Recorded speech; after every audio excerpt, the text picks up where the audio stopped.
का पहला ठिकाना जुआ, दूसरा ठिकाना शराब, तीसरा ठिकाना चरित्रहीनता। जमा आदमी चरित्र का भटकाव लाता है। अपनी पत्नी को छोड़कर पराए, पत्नी को पराई स्त्री को, पति को छोड़कर पराए मर्द को जो देखने लग जाता है, उनके पास भी कलयुग आ जाता है। तो तुम्हारी नजरें भटक गई, अब हम आएंगे और तुम्हारा नाश करेंगे। जैसे रावण की नजरें भटकी तो रावण का सर्वनाश हो गया। पराई औरत को देखने के कारण ही तो हुआ। क्यों आप लोग पराई औरतों को देखते हैं? क्यों तो संभाली भी पराई औरत को देखते हो? अभी तो नशे से कर रहे थे, इसलिए सुन लो, कहीं गलत जगह से ना ऐसा से रह जा। वरना पत्नी अगल बगल बैठी हो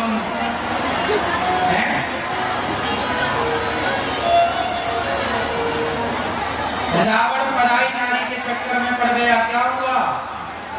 सर्वनाश। बोलो मां, सर्वनाश हो गया। आज मैंने अखबार पढ़ा तो उसमें एक घटना आई, कहो तो सुना दूं। आज अखबार में घटना छपी थी तो मैंने पढ़ा, और वो घटना जान लेने योग्य है। क्या घटना है, जरा सावधान होकर सुन लो।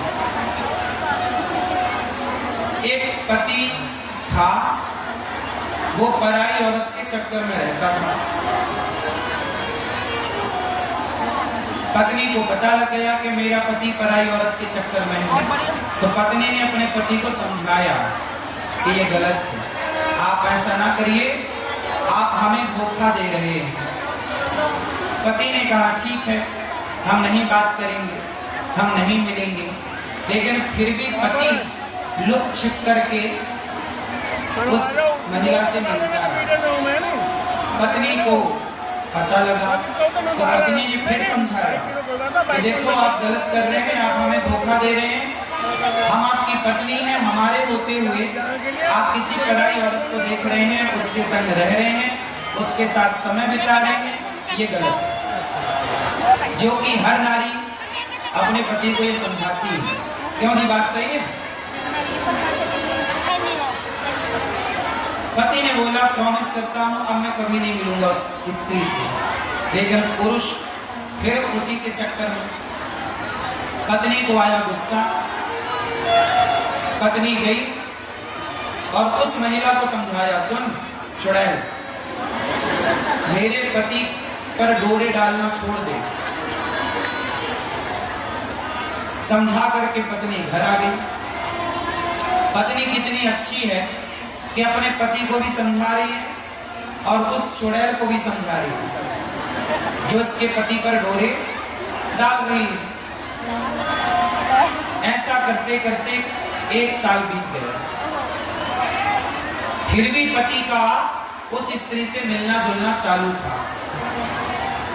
तो इसे आया गुस्सा, इसने निकाली चाकू और चुड़ैल के घर गई जो इसके पति पर डोरे डालती थी, और इसने चाकू से उसे मारा, वो मर गई। जब मरी तो पुलिस आई और पुलिस पकड़ करके ले गई। अब वो जेल में।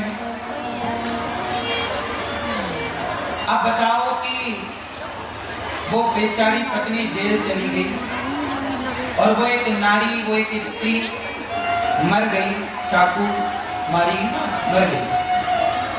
अब एक की जिंदगी जेल में कट रही है, दूसरे की जिंदगी खत्म हो गई। कौन जिम्मेदार था? बोलो। तुम्हारी अय्यासी जिम्मेदार है।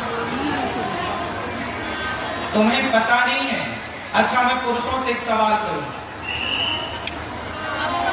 तुम्हारी पत्नी किसी और के संग रहने लग जाए, तुम्हें बर्दाश्त तो होगा? बोलो। तुम्हारी पत्नी किसी और से बात करने लग जाए, किसी और मर्द के संग रहने लग जाए, उसके कंधे पे हाथ डाल के चलने लग जाए, तुम्हें बर्दाश्त होगा? नहीं ना। तो जब तुम पुरुष लोग किसी पराई स्त्री के चक्कर में पड़ते हो तो तुम्हारी स्त्री को कहाँ बर्दाश्त होता है? तुम समझते नहीं हो कि तुम्हारे इस गलत काम से एक नारी के जीवन में क्या बीतता, क्या गुजरता। उसने समझाया कुछ ठीक से, दोनों को समझाया, नहीं माना, तो अंत में उसने निर्णय लिया कि मैं मार दूंगी, और उसने मार दिया। अब एक मर गई और एक जेल चली गई। होगा क्या? पुरुष का क्या बिगड़ना है? पत्नी तो मार के जेल चलेगी, वो बाहर घूमेगा, वो तीसरी पटाएगा, चौथी सेट करेगा, छठवीं सेट करेगा, उसका क्या बिगड़ना? क्यों जी, बात सही है?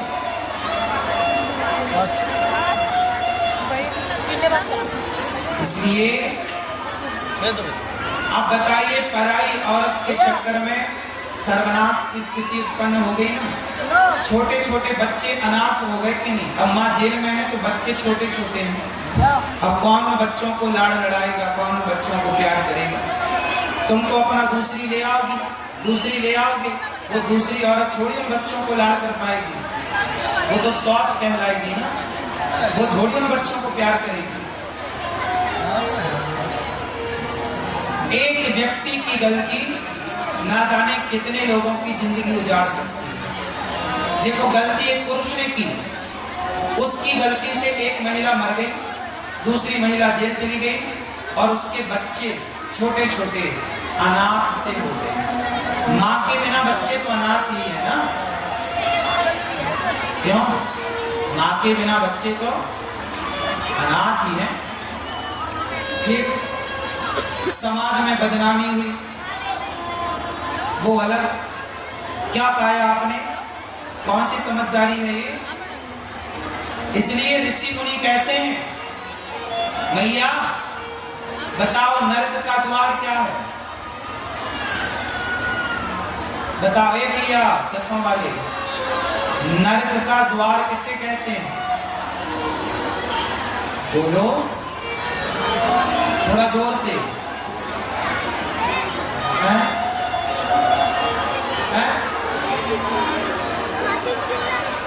नर्क का द्वार किसे कहते हैं भैया?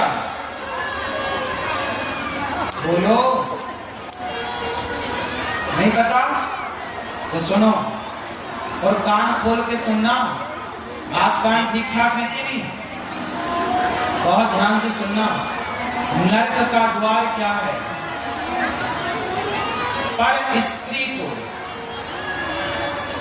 स्त्री को नर्क का द्वार कहा गया है। नर्क का द्वार किसे कहा गया है? जोर से।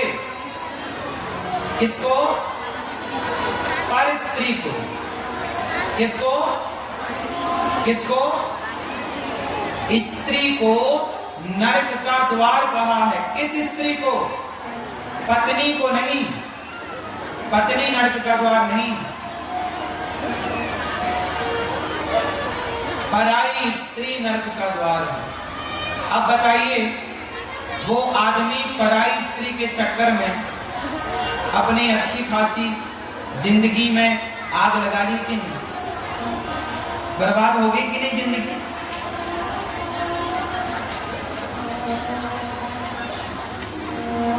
एक पराई स्त्री के चक्कर में। इसलिए आद्य शंकराचार्य जी ने स्त्री को नरक का द्वार कहा। नरक जाना है तो पराई स्त्री से मोहब्बत कर लेना, और नहीं जाना तो कहा गया है कि लकड़ी की जो स्त्री है, जो कपड़ों की दुकान में नहीं लड़कियां स्त्रियां फोटो स्टैचू लगाते हैं, कपड़े पहना देते हैं, शास्त्र कहते हैं कि लकड़ी की नारी का स्पर्श करना भी पाप है।